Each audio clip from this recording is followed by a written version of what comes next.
There is no tomorrow. There is no tomorrow. There is no tomorrow.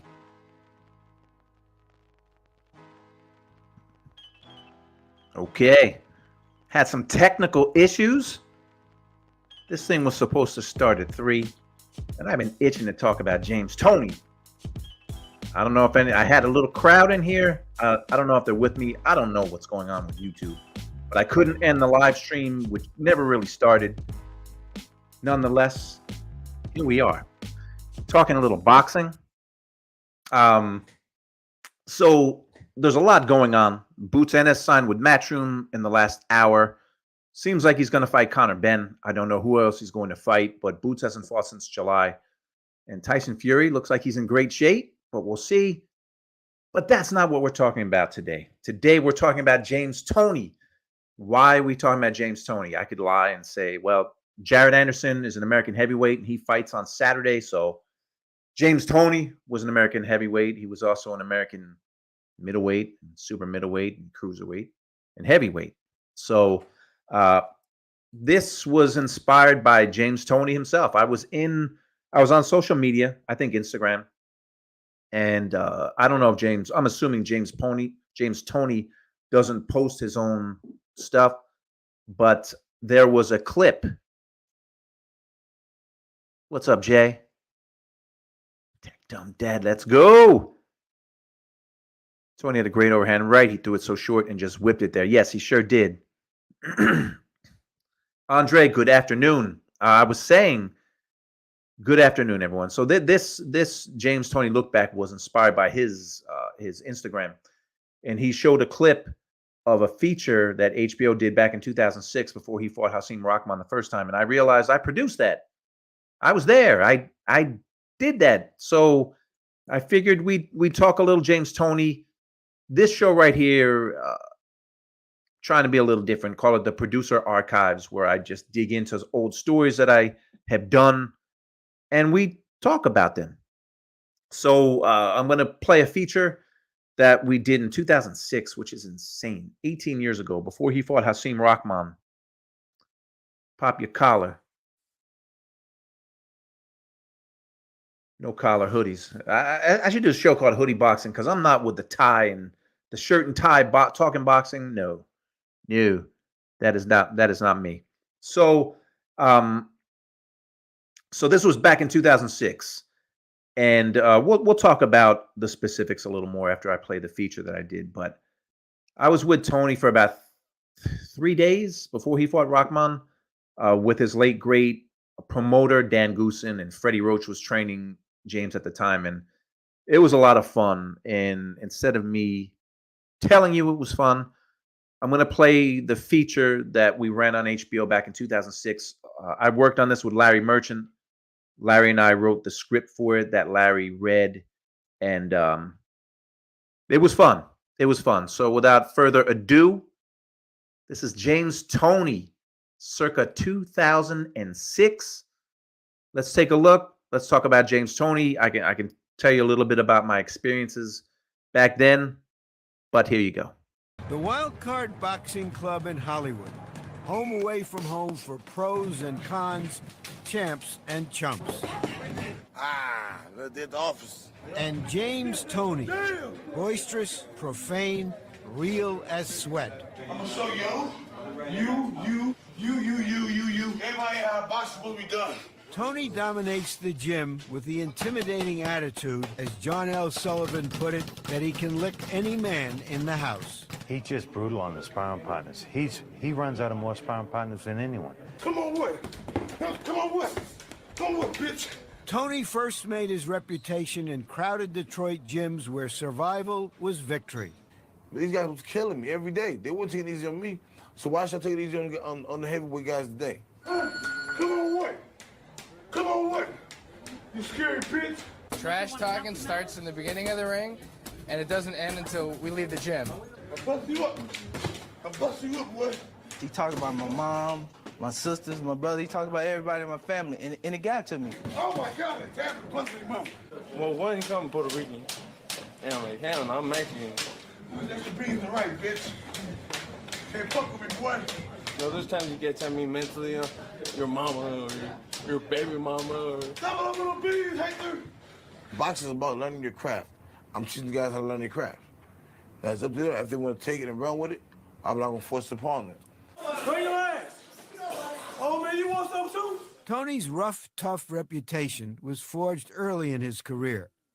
There was always an edge to him, a rage that seemed ready to erupt at any given moment. Call everybody out there. Michael Nunn, Nigel Ben, bring your ass. I'm ready for y'all. I ain't skipping. James, you won the fight. Get your track shoes on. My game. That's Get your just track my shoes game. on, boy. That's just my game. I'm knocking your punk ass out. Tony is always on the verge of being the embattled Tony. I'm talking. I talk everything. I talk when I sleep, punk. But according to those who know him best, including himself, there's a kinder, gentler version. He's this personable, joking, fun, charismatic, next-door neighbor type with the people. He talks a lot of shit in the gym, you know, inside the ring, dude, but it's on love, man, you know what I mean? At the press conference, they see me all amped up and stuff, but they'll say, oh, damn, that guy's an asshole. But then when the same people meet me in person, they're like, oh, he's just a doll.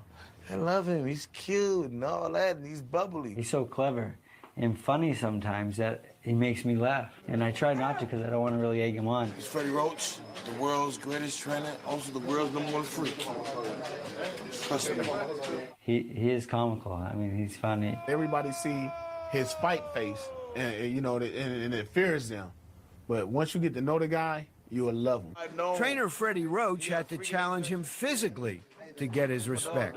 Mickey Rourke had a boxing gym called the Outlaw Boxing Club. James Toney was training for the Roy Jones fight there. I had nothing to really do with him. They were just using my gym, and I lived there. I had a bad day at the gym. One of my sparring partners got the best of me today. I wasn't feeling too good, right? He got mad and he threw a chair through the wall. I went after him. I said, Freddie, I ain't got time for this shit. Get out my face before I mess you up. He told me, I'll kick your ass, white boy. I says, but you'll know you've been in a fight when we're through. Come on, let's go. He threw me up for the rest of the camp.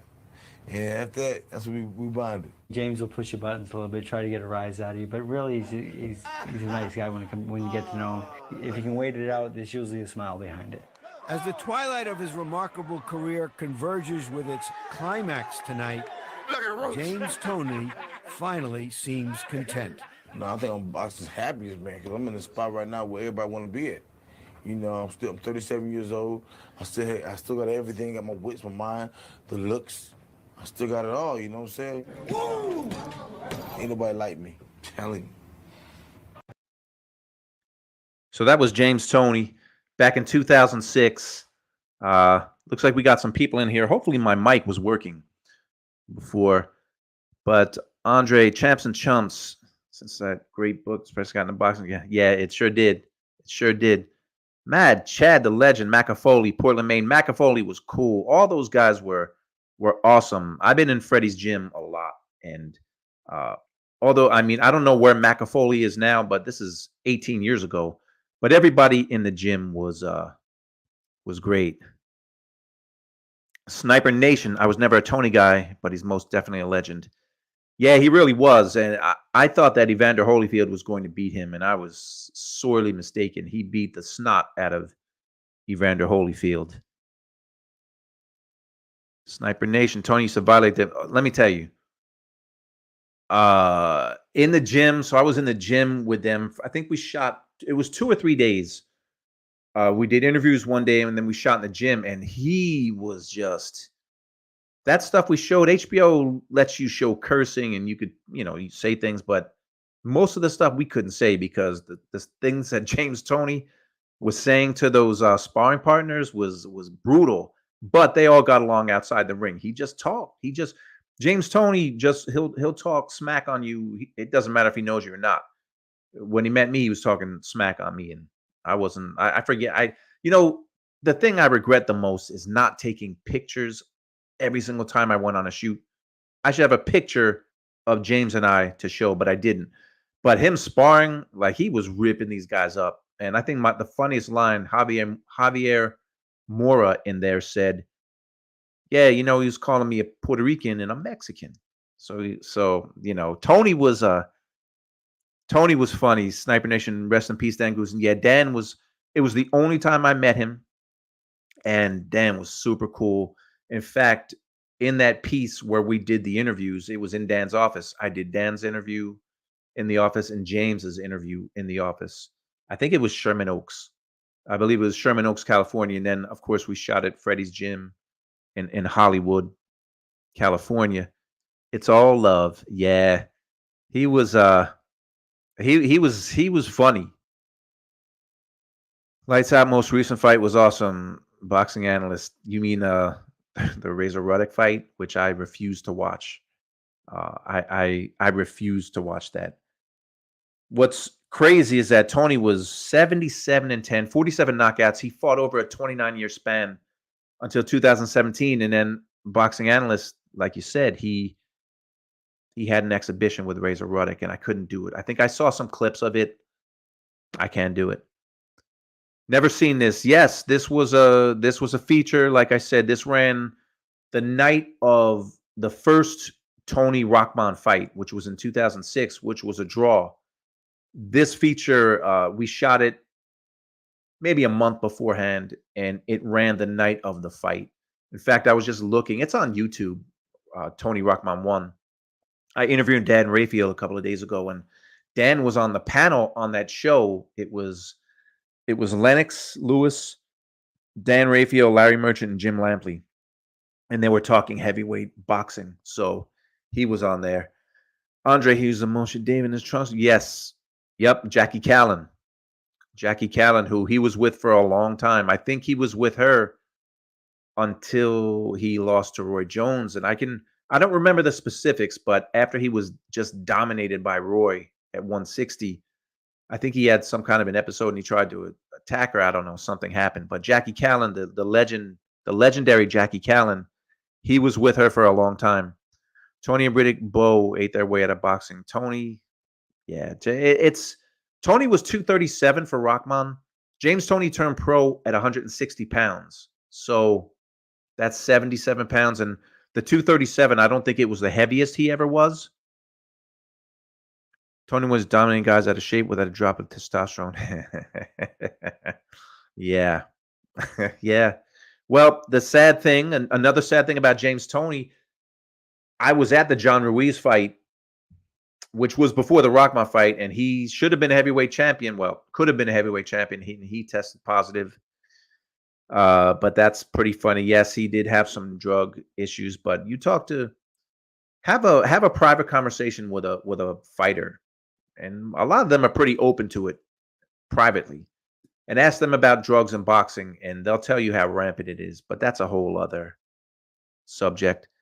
Rest in peace, Macca. That's sad to hear. Macca was a good dude. I only met him that one time, and that was a long time ago. Trick Nolte, my man. What's good is you're in the building.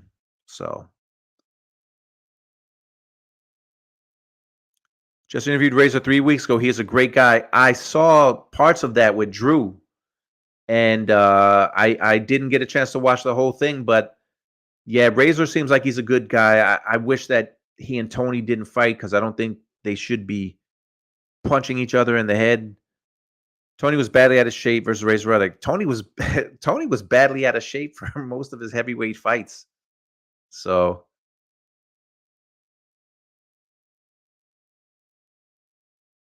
we got Teach. Salute George. Matt Chad, Trick Nolte. Macca Foley was a trainer in Freddie Roach's gym, and I played a feature from 2006. So Macca Foley helped train James Toney. This is 16 years ago. So Macca Foley was also, from what I remember, he was a former pro fighter, but I definitely lost touch with him. I lost touch with him, but that's a little dip into the producer archives. I've done a lot of features and shows over 20 years, so I'm probably violating all types of footage rights, but I played the piece, and it looks like we're still going. Boxer trainer from Portland, Maine, a local legend. Yeah. Andre, legend goes that Toney went to all gyms, to all the gyms that he could just to pick a fight against whoever wanted to spar with him. I believe it. I don't know if it's true, but I believe it. He was just a character. he was a character. How he was in that piece is just how he was on camera, off camera. I mean, I've heard a lot of crazy stories about him, but James Toney was he's in the Hall of Fame. He's a Hall of Famer. It's crazy to think that he went from 160 to heavyweight, and unfortunately, because of his own drug issues, I'm talking about PEDs, he did not get the heavyweight belt when he beat John Ruiz. I remember very clearly when he fought Dave Tiberi, and it was on a weekend when boxing used to be on weekends, and Dave Tiberi beat him in that fight. Dave Tiberi beat him, but James Toney got the nod. But that's the producer archive look. I want to go live maybe tomorrow because Boots Ennis. What's everyone think? Boots Ennis has signed with Matchroom. Who else is he going to fight besides Conor Benn? I don't know Matchroom's roster at 147. I know it'll be a year soon since Boots has fought. Yeah, James Toney definitely. I wish I could interview him today, but it's pretty cool when I look back at these features because, like I said, I saw it on his social media, and they had like a 1-minute clip, and every time James Toney was talking or Dan Goosen, they were looking at me. They were looking at me. I wasn't on camera, but they were looking at me. So that's a cool thing. But Boots Ennis is with Matchroom, and they're talking about him fighting this summer. And in July, it'll be a year since he's fought. He became a champion by getting him handed a belt. Look, that's the hopes, right? That because shame on PBC or his own team, the fact that he hasn't been able to fight. If it's a move to get more active, then it's good for Boots, Matchroom, and DAZN. I mean, we'll see. I am not in the business of boxing because I can't stand the business of boxing, and there's a lot of reasons behind that. But there aren't a lot of huge fights at I don't think there are any huge fights to make at 147 unless Bud decides to come back, and I don't think that's going to happen. I think it's going to be more along the lines of this. Matchroom will keep Boots fed with a steady diet of weak Brits.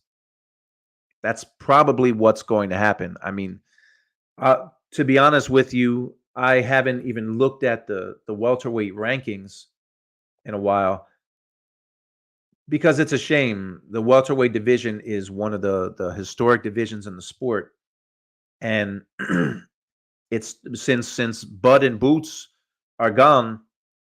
You have Mario Barrios, you have Stanionis, Cody Crowley, Conor Benn. I mean, Conor Benn, it seems like he will not be licensed. He will not be licensed in the UK. That's the word. There are no big names. There are no compelling fights unless Boots were to come back to 147. So we'll see. Trick, George, you remember when Montel Griffin punched James Toney in the mouth during a press conference? Man, I remember they fought. I don't remember Montel Griffin doing that, but I believe you. But James Toney just talked. James Toney would get under your skin. And if you couldn't handle it, you couldn't handle it. I hope Boots don't turn into Andre with Matchroom. Yeah, that was a bad pairing. That was a bad match, pun intended. Andre, though, and talking to people in the business, and I don't know if this is true, but it seemed like he priced himself out of a lot of fights. That he made it seem like no one would fight him. You know, it's kind of easy for guys who don't get fights. They call themselves the most avoided man in boxing. But I've heard that he priced himself out of a lot of fights. I heard Boots got Cody Crowley next. Well, Cody Crowley, he's ranked number 1 by the WBC. And to show you the hypocrisy, and he's ranked number 3 by the IBF. So, look, he's a champ, so he should defend his belt. There are just no fights that I really want to see. I feel bad for Stanionis because he's been inactive. He had all those fights against Virgil Ortiz, the fights that didn't happen. AI, will PBC feed Boots Danny Garcia? I don't think Danny Garcia can make 147, and Boots is not with PBC, so that's not going to go. Boots got to go to 154, 160 if he wants the more money fights, the more compelling fights. I mean, he'll make some money with Conor Benn, who I don't think deserves a shot in boxing, but I just said that word deserves. Deserves does not, the word deserves and boxing do not go together because there's no fairness. People that deserve this or that doesn't happen. Put Danny Garcia in there with Crawford at 154. Let's see if he goes the distance. I don't know. BA, you want to see that? I really don't. And Danny Garcia is another guy that I spent 2 weeks with him before the Spence fight. And his dad is crazy, but I really liked his dad a lot. Crazy guy, Angel Garcia. Stanios on Canelo Munguia undercard. Oh, well, that's good to hear. I do feel for him because in boxing, fighters don't get paid until they fight. So he had 2 or 3 fights with Virgil that did not happen. Yes, Danny Garcia would get beat up by Bud, and I think it would be pretty bad, and I don't think that's going to happen. Boots versus Virgil was the next big fight. Don't look like that's going to happen. Well, remember that not that long ago, Boots and Virgil, they were going to be like the Leonard Hearns in the welterweight division. They were going to have this long rivalry, and it never happened because Virgil medically, his body couldn't make 147. He kept having the issues. Rhabdo is the short term for it. So he couldn't fight at 147. He had the one travesty of a fight at 54 that Tony Weeks reffed, and he hasn't fought since. So Boots has some fights, but the big fights don't seem to be at welterweight. Danny Garcia and Keith Thurman might as well start their own podcast. Don't want to see them in the ring anymore. That would be a great podcast. Listen, I want to get Keith Thurman talking to me. Danny Garcia is definitely not the talker that Keith Thurman is. Keith Thurman was having people believing he was going to beat Tim Tszyu, and some people probably still think that. But yeah, Danny and Keith, Danny doesn't strike me. I have not kept in touch with him, but he doesn't strike me as a guy who really wants to fight anymore. Tech Dumb Dad, Boots versus Barrios is interesting to me, but I can't justify that fight happening. Yeah, I can't either. I can't either. Barrios was knocked out by Tank. He went the distance with Thurman, but he's lost his biggest fights. He beat Ugas, but Ugas didn't have much left. Danny's persistently calling out Lara. George, does Danny beat Lara? I don't think he could. I don't think so either. I mean, when has Danny Garcia fought? I honestly, I don't remember. I don't remember the fight. Jose Benavidez. Oh, okay. Jose Benavidez Jr. Wow. July of 2022. So it'll be 2 years. It'll be 2 years since Danny Garcia stepped in the ring. I do know this. Without getting into his pockets, Danny Garcia has made money, and he seems to have invested his money well. He is not hurting for money. And and I'm not being funny. I just don't think he has the hunger to fight anymore. I think he would love to get a big payday. He would love to talk himself into a fight, but he was never a talker. And Lara, somehow at 40 years old, has turned into a one-punch knockout artist suddenly. And I don't want to hear that he's older now. He's just sitting on his punches more. I'll just say he's 40 years old and he's knocking people out, and he wasn't doing that at the age of 30. So Boots versus, well, yeah, we went over that. Is there a way to get 15 rounds back? No, that will never happen.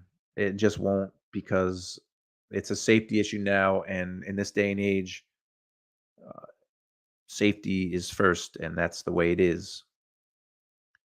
Jay Rich, I wouldn't mind seeing Boots and Barrios. Would be Boots' toughest test. Easy, yes, but it would be I think you mean his toughest test easy. That it's his toughest test. I think it's a relatively easy fight for Boots. I think Boots would knock Barrios out. Estrada versus Bam in June. Sniper Nation 357. Lara is an old warhorse, but still technically sound. He is, but you explain to me how a 40-year-old man is knocking out people with one punch, and Lara was never a puncher. Never a puncher. Good sharpshooter, good boxer, but he was never a puncher. Now he's knocking guys out cold, knocking people out at 40. So, yeah, I think I'm going to do a live tomorrow. Maybe get down more on Boots and talk some Usyk, but I really want to talk about Jared Anderson too. But I think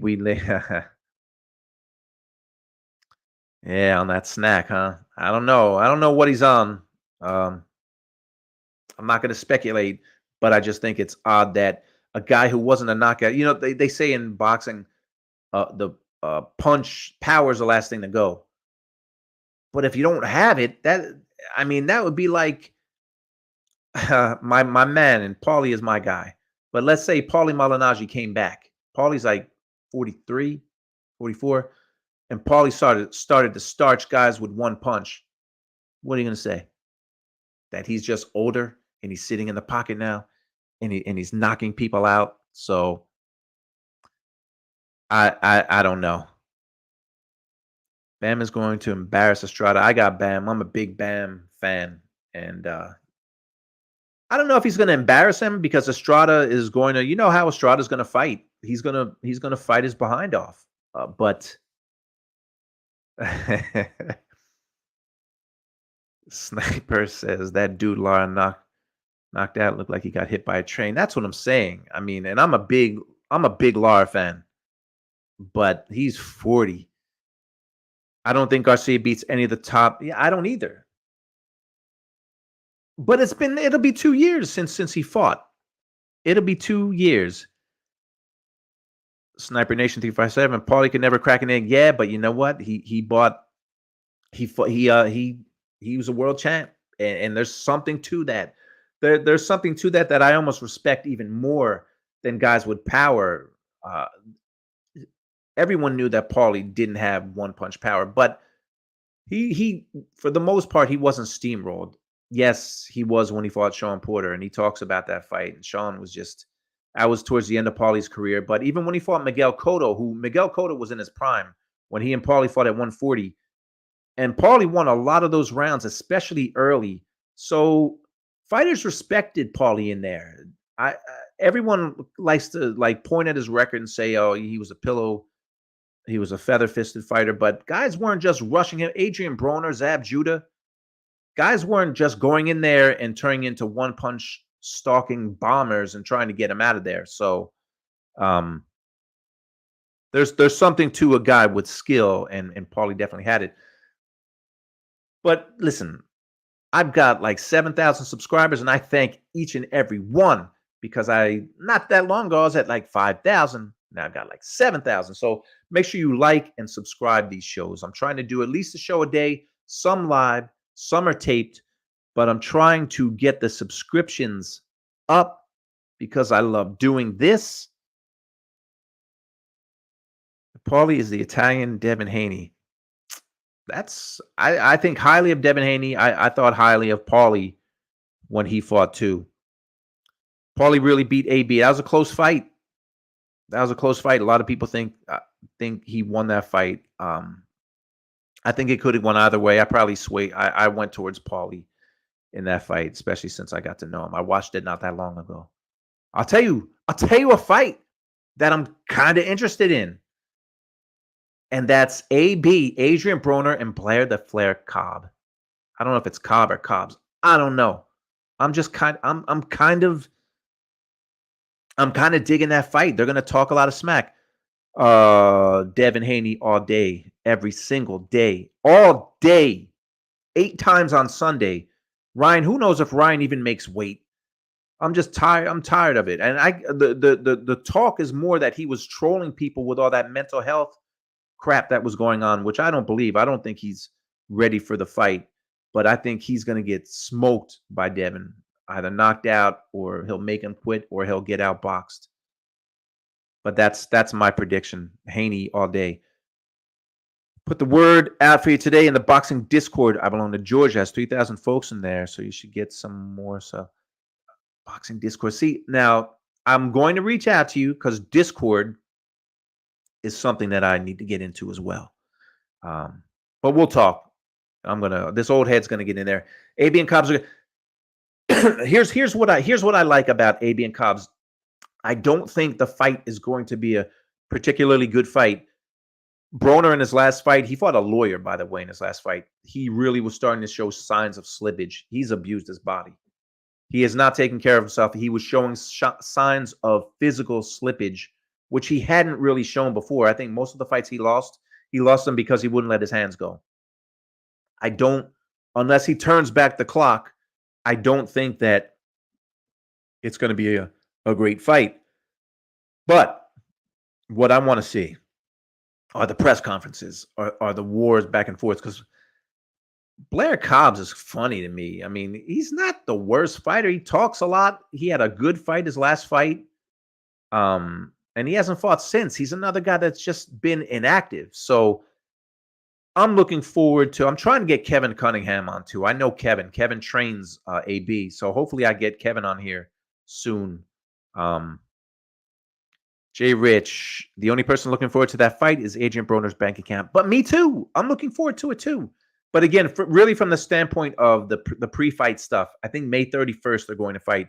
The pre-fight stuff, to me, is going to be funny. I think it's going to be funny. Boxing analyst, Cobbs versus Broner and Shields versus Baumgartner, battles of the prima donnas. I don't want to see Shields and Alicia. I like Alicia. I like both her. I like Shields and Baumgartner, but she's too small. And Shields is in her prime. She's too small. I don't think they're trying to talk their way into that fight and get people interested. I'm not really that interested. Ryan still looks thick. He's supposedly on weight. If you believe what he says, he posts things on social media. So he's supposedly, his weight is fine, but I don't think his weight's going to be the problem. I think up here is going to be the problem. That's what I'm saying, Andre. That's what I'm saying right there. That's going to be funny. AB, hasn't that always been the issue with AB? The inability to let his hands go. I mean, how many fights did you see where he just would not let his hands go?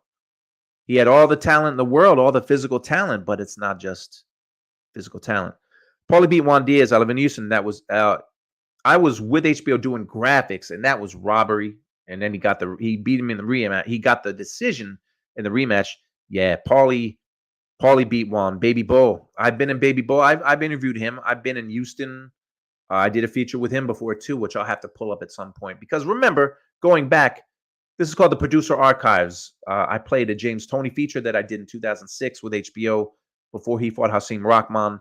And the talk was all James Toney. But I'm going to be in here for a few more minutes. But as long as people are talking about boxing, I can just keep talking. But today is my wife's birthday. So happy birthday to her. We celebrated last night by going to a Yankee game in the Bronx. I'm a Yankee fan, big Yankee fan. 10-2 in the Bronx, so they are looking good. They're off to a good start. AB really lost his last 5. Yeah. It's been a tough go for him. Yeah, the trash talking, really, that's what I'm looking for. Cobb ain't bad skill-wise, but his chin is shaky. Seen him in Philly when he first started. Yeah, I agree. He does not have bad skills, but I don't know. I can't explain the trajectory of his career. And now he's been inactive, and it escapes me. I refuse to look it up, but he won his last fight, looked good doing it, and he hasn't fought since. But he says he could beat everyone. He probably says he could beat Canelo. Shields would stop her. She probably would. She's so much bigger than Alicia. So much bigger. AB won't see a cent. He's got yeah, that's personal. I try to stay out of that personal stuff, but yeah. Yes, happy birthday indeed. I appreciate that, and I'm about to make her some dinner. How do you see the Jared Anderson fight playing out this weekend? I never even heard of the guy he's fighting, so he should knock him out. I think it's a stay busy fight, but I was just I watched an interview that he did with Sean Zettel, Sean Zattel knows his stuff, by the way. I would love to interview him. Sean had an interview with Jared, and it's the same thing with Jared. He talked about retiring early. He talked about the pressures. Listen, everybody in life has pressures. People lose their jobs. People lose family members. People suffer from depression. It's something that you do, but he seems to have the physical skills. He just comes off as a guy who isn't passionate for it. But I have talked to behind the scenes plenty of fighters, honestly, like champions that you would know, who said they never loved the game, but they knew they were good at it. But they had that pride. So they might not have had love, but they had the pride, the will to win. And that saw them get to where they went. But Jared just seems he wants to make money. But again, let's be honest. You become a champion, you make more money because Sean asked him, could he see himself retiring before he became a champion? He said, yeah, maybe. You never know. He said there are good days and bad days. Brother, that's for everyone, though. That's for everyone. So we'll see. I think he wins. I think he's going to look good.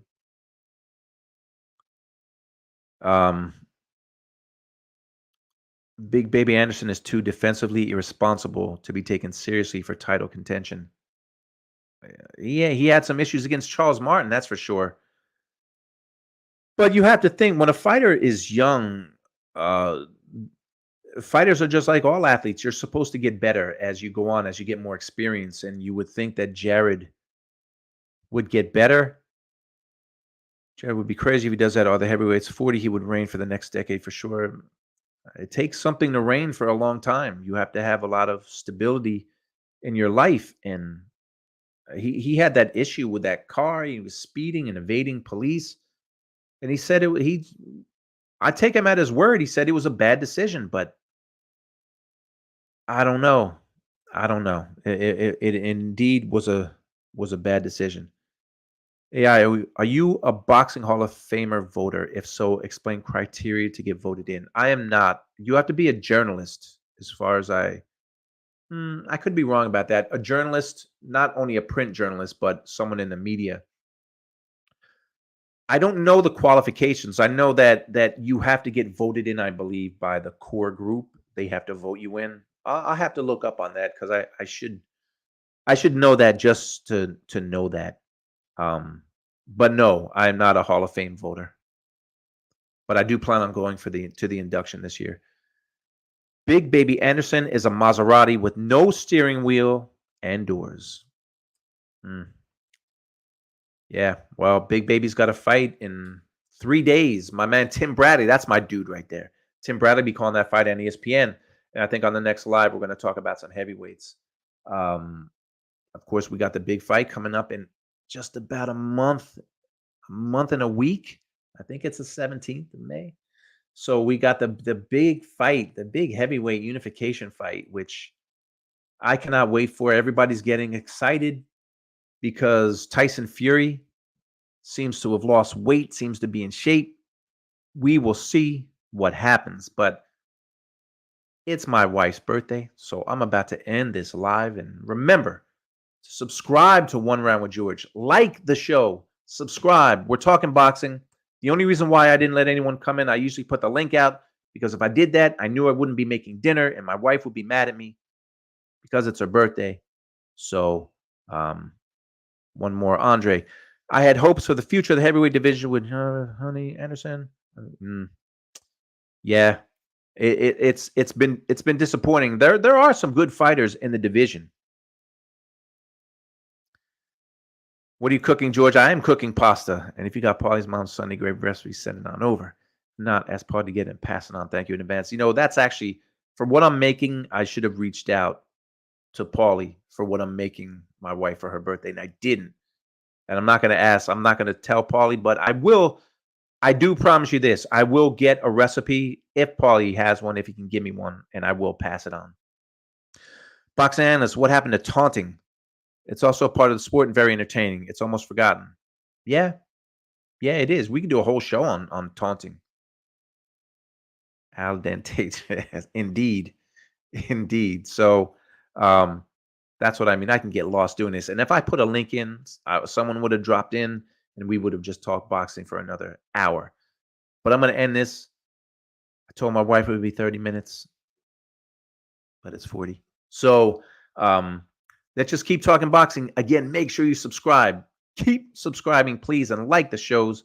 I'm just doing what I love. I just love talking boxing. Hopefully, I have some new interviews coming up. Appreciate you, and yes, I will pass on the happy birthday. I'm hoping to get in touch with Kevin Cunningham for an interview, and actually, Sean Porter is going to be dropping in for an interview soon as well. Trying to get some of these young fighters who are on the rise, and trying to talk to some of these guys making a mark in the YouTube game. Nestor Gibbs, Drew Titan, among others. I'm setting up interviews with them because I want to talk to these guys and have conversations with these guys about them. I just interviewed Dan Rafael this week. You can check it out on my channel. He thought we were going to be talking about what's going on in the world of boxing because everyone talks to him about that. I want to talk to him, about his career, about how he started. Even though those are stories he told, we got to tell each other some stories, and I had heard the Tyson story about how Dan met Tyson, but it was still good to hear again. He's got I love to talk to the people that have great stories. So trying to get more interviews, because for me, it's the talking back and forth. That's the fun thing, because nobody really who wants to hear me talk. That's why I'm talking to all of you in the chat. Enjoy the evening, George. Great show like always. All right, I'm going to end this, but again, please subscribe. Let's keep talking boxing. And Wednesday, there's some fights tonight on Pro Box if you're interested. And we got fights coming up on Saturday as well. So Jared Anderson, we'll talk more about that very soon. And I look forward to talking some more boxing with you guys.